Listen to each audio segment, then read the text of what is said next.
есімім Мартас Валенция Амангелдіқызы, Алматы ауданы әкімшілігі, кәсіпкерлік дамыту және ауыл шаруашылығы бөлімінің басқармасы. Бүгін 2025 жылдың 17 желтоқсанда Ақтөбе қаласындағы Алина Групп филиалы үшін 2026-2035 жылдарға арналған ықтимал әсерлер туралы есеп бойынша ашық жиналыс нысанында қоғамдық тыңдауларды ашу деп жариялады. Жобалық құжаттамаға тапсырыс беруші Алина Групп, жобаны әзірлеуші ТО Ашық Аспан Астана, қоғамдық клубтар қатысып отыр ғой. Хатшыны тағайындауды ұсынамыз, қоғамдық тыңдау регламентін бекітуді ұсынамыз. Хатшыға дауыс беру Башимова Әсет Бақытбековнаға беріледі. Предлагаю свою кандидатуру. Теперь нужно проголосовать. Кто за? Улти, поднимай. Если никого нет. Сейчас, минуточку. Ага. Все за, да, единогласно. Хатшы тағайындалды. Қатысушылар регистрация өтті ғой, Регистрация өтті. Да, мы в Zoom зарегистрировались. Свои данные написали. Кесілген уақыт бойынша қоғамдық тыңдауды ашық деп жариялаймын. Баяндамашыға сөз береді.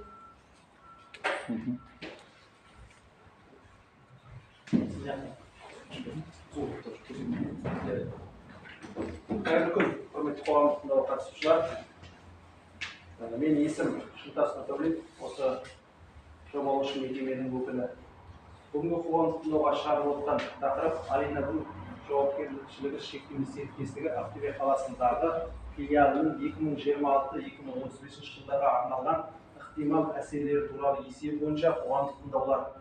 Жобалық құжаттамаға тапсырыс беруші Алина Групп жауапкершілігі шектеулі серіктестігі ықтимал әсерлер туралы есепті әзірлеуші, яғни Ашық Аспан Астана жауапкершілігі шектеулі серіктестігі. Жалпы мәліметтер нысанның атауы жоғарыда айтылып өтті. Алина Групп жауапкершілігі шектеулі серіктестігі Ақтөбе қаласындағы филиалы.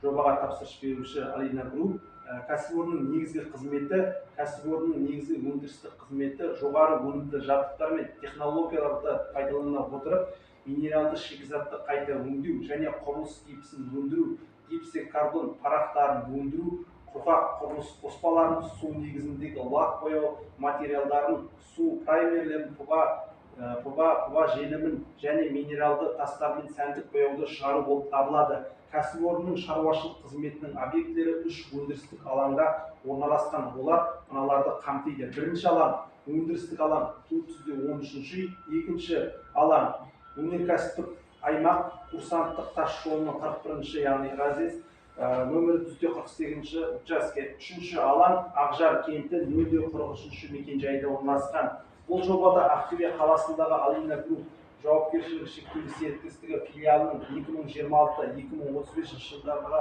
арналған ықтимал әсерлері туралы есеп қаралады. Атмосфераның ластану көзі ретінде кәсіпорынның сипаттамасы Алина Групп Ақтөбе қаласындағы филиалы 2025 жылғы 15 қазандағы Қазақстан Республикасы экология, геология және табиғи ресурстар министрлігі экологиялық реттеу және бақылау комитетінің Ақтөбе облысы бойынша экология департаменті берген шешіміне сәйкес екінші категория, яғни екінші санатқа жатады. Ықтимал әсерлер туралы есеп Ақтөбе қаласындағы Алина Групп үшін 10 жыл мерзімге жасалынып отыр. Яғни 2026-2035 жылдар аралығында осы есеп жасалынып отыр. Объекттің шығарындыларына автокөлікті есепке алмағанда 77 ластаушы заттар бар. Олар үшін нормативтер әзірленген. Номері бірінші алаң бойынша атмосфераға ластаушы заттар шығарындыларының 52 көзі үшін, оның ішінде 45-і ұйымдастырылған және 7-і ұйымдастырылмаған көздерден. Нөмірі екінші алаң бойынша атмосфераға ластаушы заттар шығарындыларының 23 көзі анықталып отыр. Оның 16-сы ұйымдастырылған және 7-і ұйымдастырылмаған көздерден шығады. Нөмірі үшінші алаң бойынша атмосфераға ластаушы заттар шығарындыларының 2 көзі анықталып отыр. Оның 2-і де ұйымдастырылған көздерден шығады. Нөмірі бірінші алаң бойынша зиянды заттардың жалпы шығарындысы 482,28,66,31,906 тоннаны құрайды. Яғни жылжымалы көздерді есепке алмағанда. Нөмірі екінші алаң бойынша Мынау алдыңғы жобамен ластаушы заттар шығарындылары көлемдерінің салыстырмалы сипаттамасы.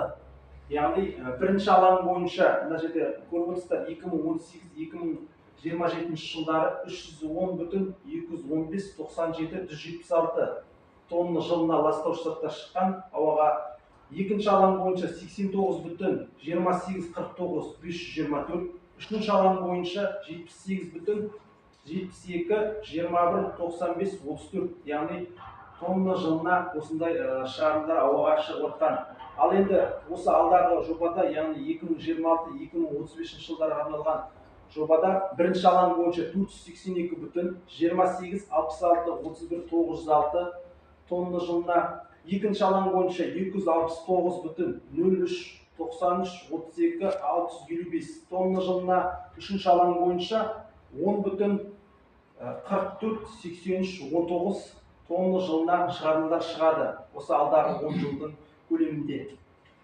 Тұрғын аймаққа дейінгі қашықтықты көрсете отырып, объектінің орналастыру картасы, яғни мына картада көріп отырсыздар өздеріңіз, бірінші алаң бойынша, яғни бізде мына шығыс жағында Азно деген зауыт орналасқан, оңтүстік жағында ТО Новремтех деген мекеме орналасқан, жақын орналасқан аймақ бізде мына Бохра аумағында, яғни осы Алина Груптың 700 метр қашықтықта орналасқан. Келесі. Енді мына су объектісіне дейінгі арақашықтық көрсете отырып, объектінің орналасу картасы, яғни бірінші алаң бойынша бізде жақын орналасқан су объектісі бұл Жіңішке өзені, яғни осы объектіден 719 метр қашықтықта орналасқан Жіңішке өзені. Келесі. Екінші алаң бойынша тұрғын аймаққа дейінгі қашықтық көрсете отырып, объектінің орналастыру карта схемасы. Бұл жерде 140 метр жерде ТО Атлас деген орналасқан, шығыс жақ бетінде, солтүстік жағында бізде трасса, яғни Ақтөбе Астрахан трассасы, оңтүстік жағында темір жол орналасқан. Енді жақын орналасқан аймақ бұл Ясный ауылы, яғни мына екінші алаңға 2 километр қашықтықта орналасқан. Бұл жерде екінші алаңда су объектісі бізде Ақтөбе су қоймасы орналасқан, яғни ара қашықтығы 1935 метр қашықтықта оңтүстік шығыс жағында орналасқан Ақтөбе су қоймасы. Үшінші алаң бойынша бізде 190 метр қашықтықта, және 124 метр қашықтықта орналасқан. Оң батыс жағында 450 метр жерде тұрғын үйлер, оңтүстік жағында 275 метр жерде орналасқан Мұсылманский. Оңтүстік батысында 360 метр жерде тұрғын үйлер орналасқан, және оңтүстік шығысында, яғни арақашықтықта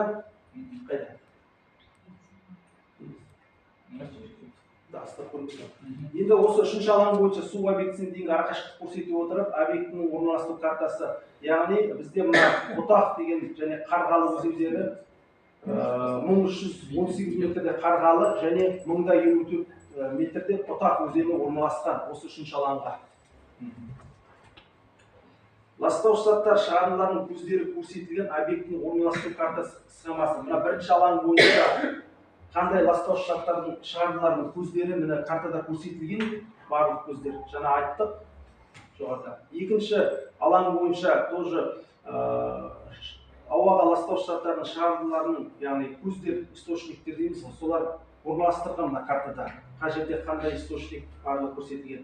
Үшінші алаң бойынша Ақжар мекенжайында участок 043 бұл жақта 2 источник бар, екеуі де ұйымдастырылған, соның картасы көрсетілген.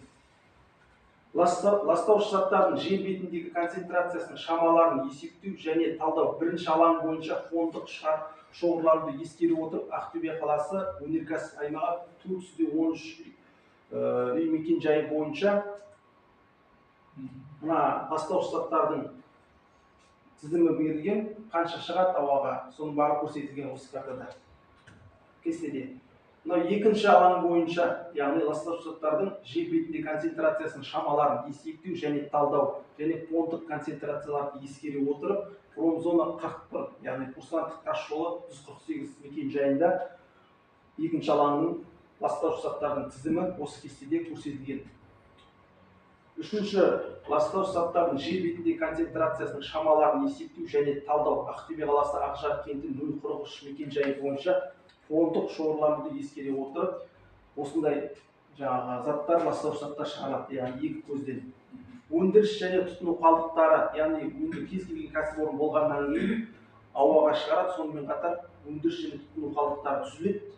Бірінші, құрылыс қалдықтары, яғни 257,84 тонна, лак материалдардан жасалған ыдыс 18,21 тонна, дәнекерлеу электродтары 0,2 тонна, медициналық қалдықтар 0,3 тонна, қап сүзгісі 0,2 тонна, пайдаланған шиналар 34,8 килограмм, металл сынықтары 5000 килограмм, мед чиптер 2027 килограмм, пайдаланған майланған сүзгілер 5 тонна, сіңіргішкі сүзгі материалдары 500 килограмм, пайдаланған майлар 200 килограмм, пайдаланған ЖЖМ 400 килограмм, ластанған топырақ 0,2 тонна және қайта зарядталған батареялар 400 килограмм.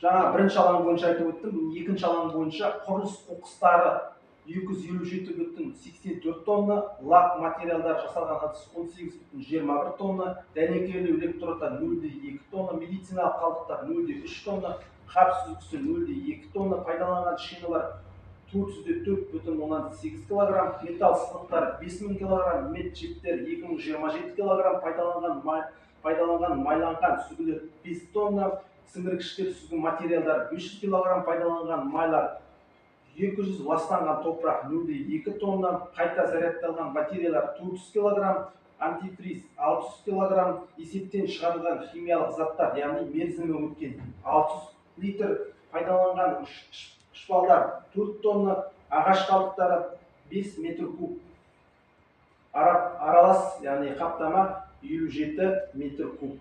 Екінші алаң бойынша. Келесін айтасыз. Үшінші алаң. Ауыстыр шешіп. Үшінші алаң аз жағында тұр. Көрмедім. Үшінші алаң аз жағында. Үшінші алаң бойынша бізде жаңа ояқта тек қана екі источник көрінген, яғни шағын не, алаң соған қарап екі бізде қалдық түсіледі, аралас коммуналдық қалдықтар 100 тонна және құрылыс қоқыстары 4 тонна шығарылады екен қалдықтар.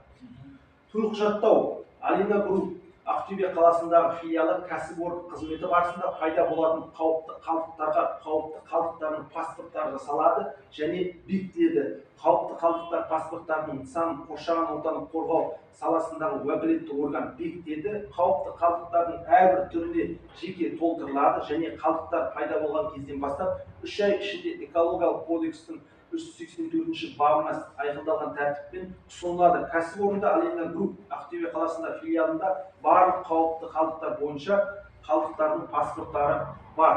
Қауіпті қалдықтардың паспорттары, яғни мерзімсіз уақытта құжат болып табылады. Қауіпті қалдықтар паспорттарының көшірмелері осындай қалдықтар партиясын немесе оның бір бөлігін тасымалдайтын заңды тұлғаға, сондай-ақ осындай қауіпті қалдықтар партияның бір бөлігінің әрбір жүк алушысына ұсынылады. Яғни қалдықтарды утилизация жасалынады. Бізде экологиялық кодекс бойынша ол утилизацияға келетін машинаға жаңа паспорттардың көшірмесі беріледі.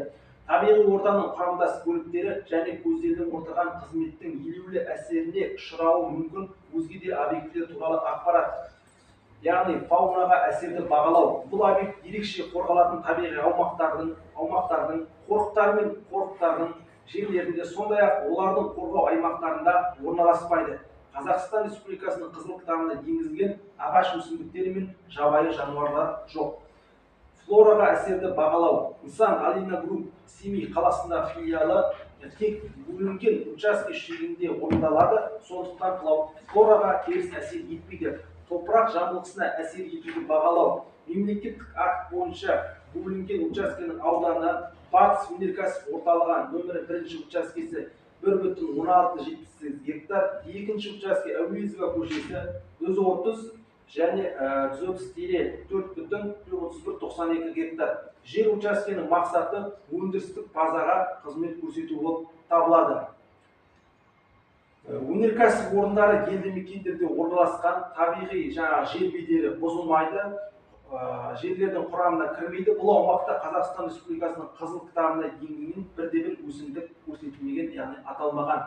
Жер үсті және жер асты суларына әсерді бағалау.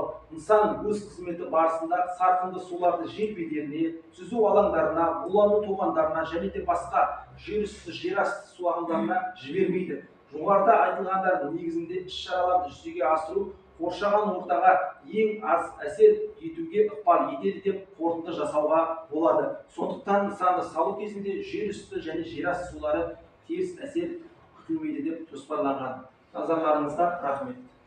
Қазір енді орыс тілінде жүргізеді. Қазақша сұрақтар бар ма? Орыстан кейін Жоқ, қазақша сұрау өтейік. Сейчас, извините, пожалуйста. Здесь, получается, в слайде не поменяли именно последний слайд. Не сохранилось. Сейчас я сделаю демонстрацию экрана. Делайте. Именно последний слайд. Сейчас.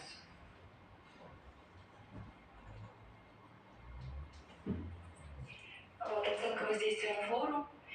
Объект филиала того или иного группы в городе Актубе выполняется только в пределах отведенного участка, и поэтому не оказывает негативное воздействие на флору. И по поводу категории земель и целях использования земель. Это объект существующий. По госакту площадка номер 1 это промзона. Площадь составляет 4,31 гектар. Площадка номер 2 промзона 41 разъезд Курсантское шоссе, участок номер 148. Площадь составляет 7,4 гектар. Площадка номер 3 поселок Акжар. Трансляция. Что-то вы зависли.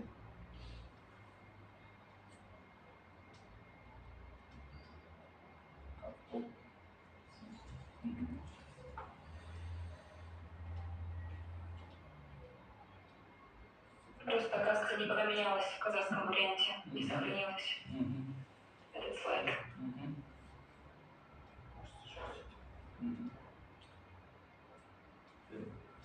Ну, давайте тогда на русском мы начнем, да?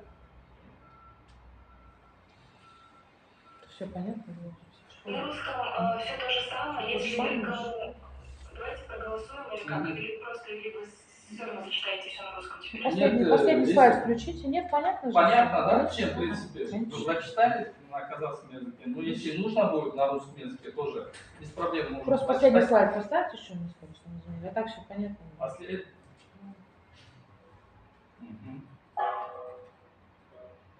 Тут, да?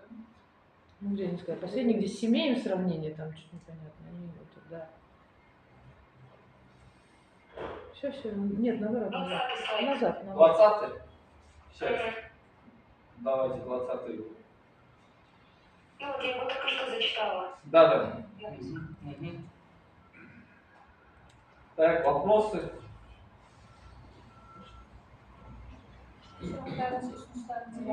Какие-то предложения по данному проекту? Нет вопросов, да? Нет предложений никаких по данному проекту? Ну, да. Уже нет. Закон қорытындысын шығарып жатысы жариялайды. Нет вопросов, да? В управлении природных ресурсов кто участвует? Вопросы есть по данному проекту?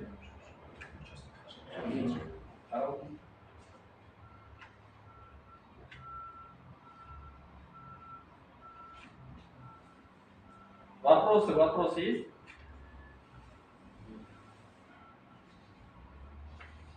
Я еще, знаете, хотела дополнить. Ага. Дополнение. На экопортале поступил вопрос от партии «Байдак».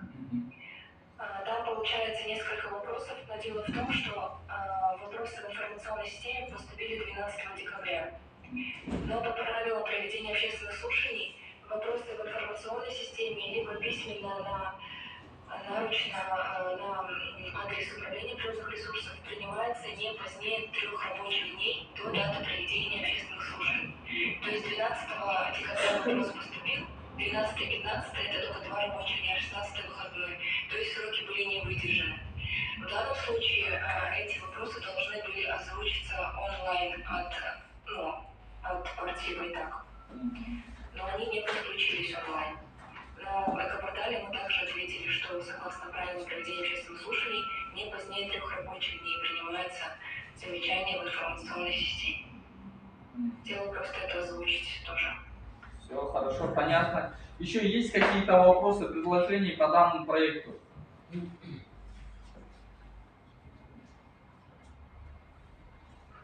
Если нет других вопросов, всем спасибо за внимание.